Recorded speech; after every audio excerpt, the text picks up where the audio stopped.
So, dito sa baba meron tayong 5 panel. 1, 2, 3, 4, 5. Itong shell yun. Hindi yung kasama. Nalagay ko naman. 1, 2, 3, 4, 5. Ayan. So, sa unang nating panel, meron tayong task manager panel. So, dito makikita lahat ng task na na-execute or ine-execute ng user sa dito sa system na to. So, for example, dito meron tayong NTFS. Ito. Naglagay tayo sa kanya ng module kanina para ma-open natin siya. So, ang nangyari ay, ang state niya ay finish. Bago pala muna yan, na-record yung task natin na ginawa kanina, yung sa NTFS. Pati yung sa local, naglagay din tayo ng module sa kanya para ma-open. So, yun, sa NTFS, ayan. Meron tayong 5 column sa task manager natin. We have PID. Ang PID ay yung ID or process ID ng isang task. Tapos yung name ng task or module na in-execute natin. Tapos yung state niya, kung natapos ba, kung na-finish ba yung isang task natin or pending pa ba siya.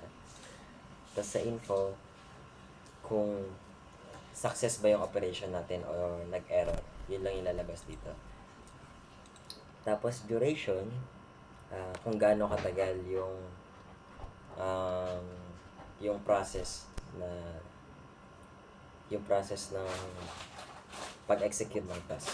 So, yun lang naman dito sa task manager panel. So, meron tayo ngayon sa output panel. So, dito, huwag niyo muna pansinin ito. So, sa output panel, it shows the execution or output logs ng mga ine-execute nating command dito sa digital forensic framework natin. So, for example, sa console natin, shell. Ayan na. So, ito yung nag-input ako kanina ng Python para lang magkaroon ng output. Nagkaroon dito. Try ulit natin. ABCD.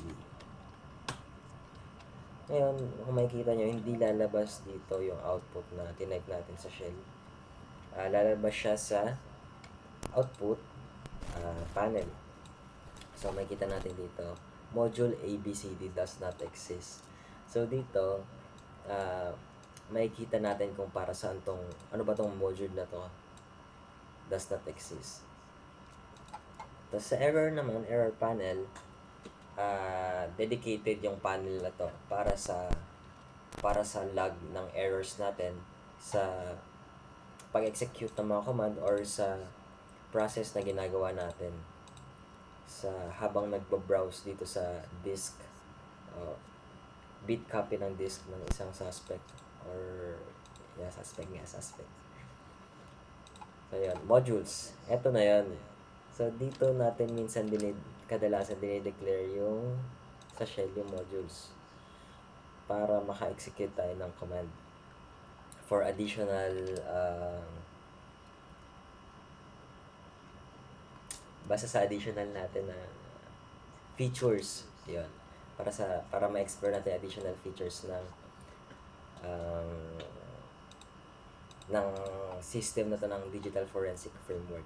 So, may iba't iba tayong module para siyang library sa Python na pwede nating magamit for extra features, no? Extract, meron tayo dito pa. Meron tayong extract, CD, job, exchange, timeline. Marami ito. So, di ko na siya isa-isahin. So, preview naman. Preview pag file. Meron kasi tayong 3 process dito. So, yung offset natin, which is yung binary code, ito yung computer language. Tapos, tinatransform niya naman sa hexadecimal ba ito? Hexadecimal code.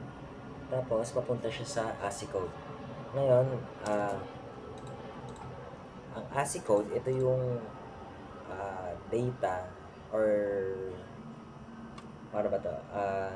Translation ng binary to hexa to ASCII code. Ito yung translation na maintindihan natin. Kung meron mang message na nakalagay doon sa isang file. For example, dito sa eto. Ay, patay nag-share.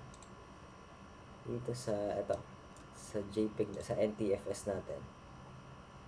Merong sa hexadecimal na to, sa isang line na to,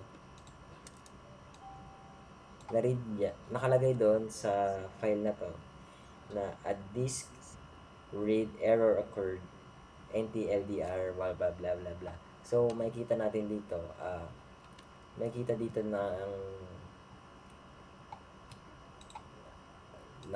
investigador ng investigator kung meron bang hidden code na nakalagay sa isang image files or ayan, image or iba't ibang file. Kasi sa image pwede rin tayo maglagay ng ng isang data or binary code.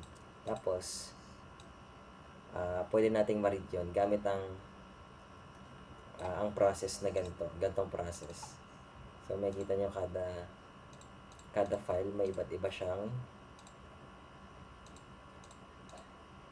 binary code. Okay, yun lang.